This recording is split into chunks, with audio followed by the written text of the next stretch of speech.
अस्सलाम वालेकुम viewers, rich Pakistan का नया एपिसोड लिए मैं हूं आपका मेजबान अब्दुर्रहमान। आइए डिस्कस करते हैं आज की दो इंटरेस्टिंग न्यूज। पाकिस्तान ने जदीद तरीन टैंक बनाने के बाद अब टैंक शिकन गाड़ी भी बना ली है। एक ऐसी गाड़ी, एक ऐसी व्हीकल जो कि दुश्मन के टैंकों को बहुत फासले से और बहुत एक्यूरेसी के साथ तबाह करने की सलाहियत रखती है। मुआज़ नामी इस गाड़ी को पाकिस्तान आर्मी में शामिल कर लिया गया है। इस गाड़ी की मज़ीद तफसीलात आपसे डिस्कस करेंगे। जबकि आज की दूसरी खबर, पाकिस्तान की तिजारत चंद मुल्कों के साथ बढ़ भी रही है और उनमें से जो मुल्क शामिल है वो है वस्ती एशिया के मुल्क। वो मुसलमान रियासतें जो रूस से अलहदा हुई थी, उनमें से 5 के साथ गुज़िश्ता 8 माह के दौरान पाकिस्तान की तिजारत 21% बढ़ी है। ये एक अच्छी डेवलपमेंट है। अगर पाकिस्तान चाहे तो इन मुल्कों के साथ हमारी तिजारत जो है 50 अरब डॉलर्स हो सकती है, जो कि वस्ती एशिया के मुल्क हैं। वो मुल्क जो हर तरफ से खुश्की से घिरे हुए हैं, वो पाकिस्तान के रास्ते दुनिया भर के साथ ट्रेड कर सकते हैं, पाकिस्तान के हालात साथगार हो तो। इस खबर को प्रोग्राम के दूसरे हिस्से में डिस्कस करेंगे, लेकिन पहले चलते हैं पाकिस्तान की जानब से तैयार की जाने वाली जदीद तरीन एंटी टैंक आर्मर्ड व्हीकल की जानब, जिसका नाम मुआज़ है। ये एक ऐसी व्हीकल है जो बहुत तेज़ी से चलती हुई दुश्मन के टैंकों को तबाह करने की सलाहियत रखती है, क्योंकि इसके अंदर post state of the art missile नस्ब है और इसके अंदर ऐसा मिसाइल सिस्टम नस्ब है जो पाकिस्तान खुद बनाता है, जिसको बख्तर शिकन भी कहते हैं। ये 3000 मीटर से लेकर 5000 मीटर की दूरी से दुश्मन के टैंक को निशाना बना सकती है, तबाह कर सकती है। इसके अंदर जो मुख्तलिफ इक़साम का एम्यूनिशन है, मिसाइल्स हैं, उनकी तादाद 8 है। स्टैंडर्ड भी है मिसाइल और दूसरे टैंडम मिसाइल भी हैं। ये इस किस्म के मिसाइल होते हैं जो डबल मवाद से भरे होते हैं, डबल बारूद से भरे होते हैं। ऐसे टैंक जिनके अंदर हिफाजत की अलहदा परतें होती हैं, ज़्यादा आर्मर्ड होते हैं, उनको तोड़ने के लिए और डीप तक उनके अंदर पेनिट्रेट करने के लिए टैंडम मिसाइल इस्तेमाल होते हैं। फिर इस मुआज़ नामी एंटी टैंक व्हीकल के अंदर नाइट विजन का ख़ास एक इंतज़ाम है कि रात के टाइम भी ऑपरेट कर सकती है। फिर इसका ऑटोमेटिक फायर कंट्रोल सिस्टम भी है। इसके ज़रिए एक थोड़ी मिकदार में इन्फेंट्री भी एक जगह से दूसरी जगह ट्रांसपोर्ट की जा सकती है हिफाजत के साथ। तो दुनिया भर में एक नया कॉन्सेप्ट आ रहा है कि टैंक्स के साथ साथ अब ये एंटी टैंक आर्मर्ड व्हीकल्स भी ट्रैवल करती हैं।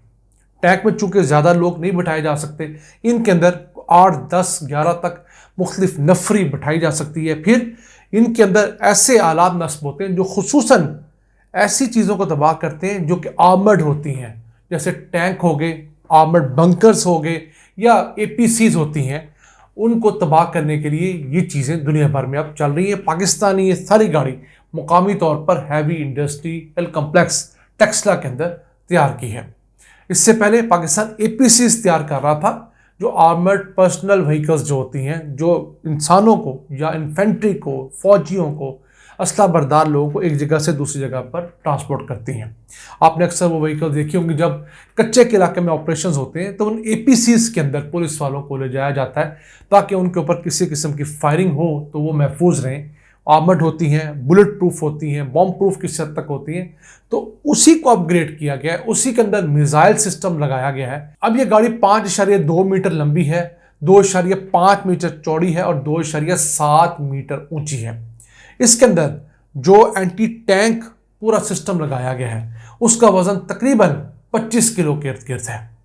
इसके साथ साथ इसका जो एक मिसाइल है वो 12 किलो वजनी है और वो 500 मिलीमीटर से लेकर 600 मिलीमीटर तक की आर्मर की लेयर जो है मुख्तलिफ टैंक्स के ऊपर, APCs के ऊपर, उसको फाड़ने की और तबाह करने की सलाहियत रखता है।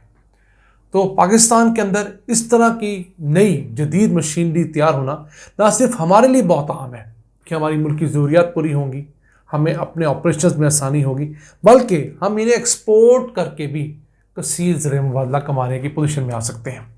अब पाकिस्तान 2 मुल्कों के साथ मिलिट्री के मैदान में बहुत कोऑपरेशन कर रहा है। चाइना तो था, अब हम तुर्की के साथ भी जदीद असला मैन्युफैक्चरिंग करने के लिए उसका लाइसेंस लेकर यहाँ बनाने के लिए काम कर रहे हैं और इसके सबब दोनों मुल्कों की जो दफाई सलाहियतें हैं वो बढ़ रही हैं। और पाकिस्तान का चूँकि ब्रदरली रिलेशन है चाइना के साथ भी, तुर्की के साथ भी, تو ہم امید کرتے ہیں کہ مستقبل میں بھی ہم لوگ مزید اسلحہ سازی کے اندر آگے بڑھیں گے، اپنا دفاع مضبوط کریں گے اور دشمن کے دانت کھٹے کریں گے۔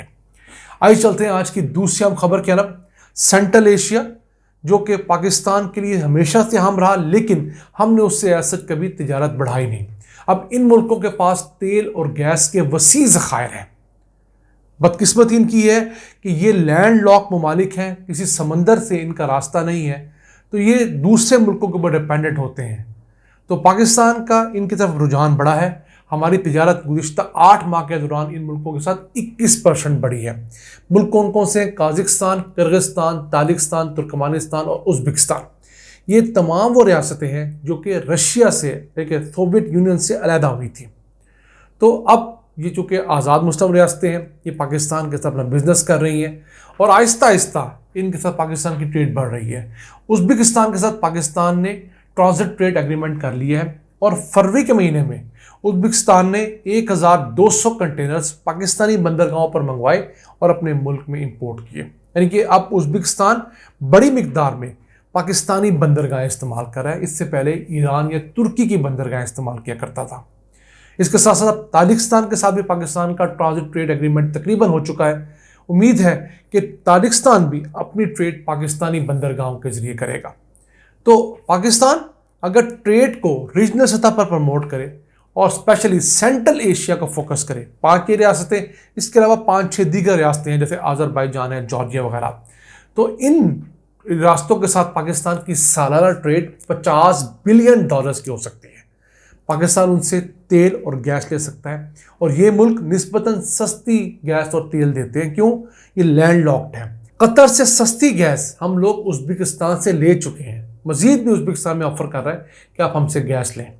اس کے علاوہ ہم ان سے تیل لے سکتے ہیں، پیٹرولیم پروڈکٹ لے سکتے ہیں اور ان کو یہاں سے فارماسوٹیکل، سرجیکل کا سامان، sports good, textile goods, leather کی گڈز اور بہت سارے کیمیکل ایکسپورٹ کر سکتے ہیں۔ یہ ریجنل اگر ٹریڈ ہوگی تو بزنس بھی بڑھے گا اور پاکستانی بندرگاہیں اگر استعمال ہوں گی تو ہمیں زیادہ فائدہ ہوگا۔ کیوں؟ پاکستان کے پاس جتنا پوٹینشل ہے اس وقت بھی ہم اس کا صرف 60-70% ہی استعمال کر پاتے ہیں۔ ہماری بندرگاہیں 30-35-40% خالی رہتی ہیں۔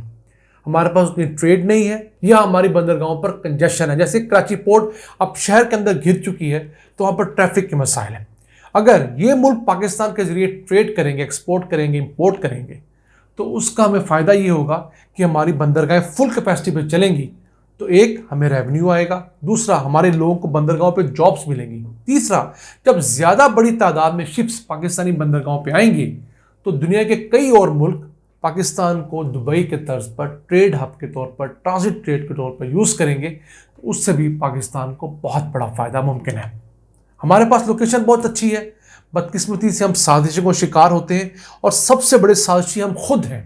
ہم خود ٹھیک نہیں ہوتے، کرپشن کا کالا کما نہیں کرتے، نااہلی کو ہم ختم نہیں کرتے اور پھر دوسروں کے اشاروں پہ تو ہم ناچتے ہی ہیں۔ اس طرح کی تمام وجوہات کے سبب ہم آج بھی 76-77 سال بعد کشکول لیے دنیا کے در در پر جا کے ٹھوکریں کھا رہے ہیں، ہمیں کوئی پوچھنے والا نہیں۔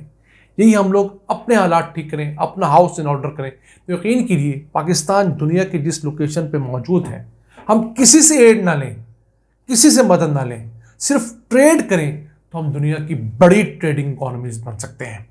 یہ تھا آج کا ایپیسوڈ۔ اپنے میزبان عبد الرحمان کو اجازت دیجیے۔ اللہ کے بعد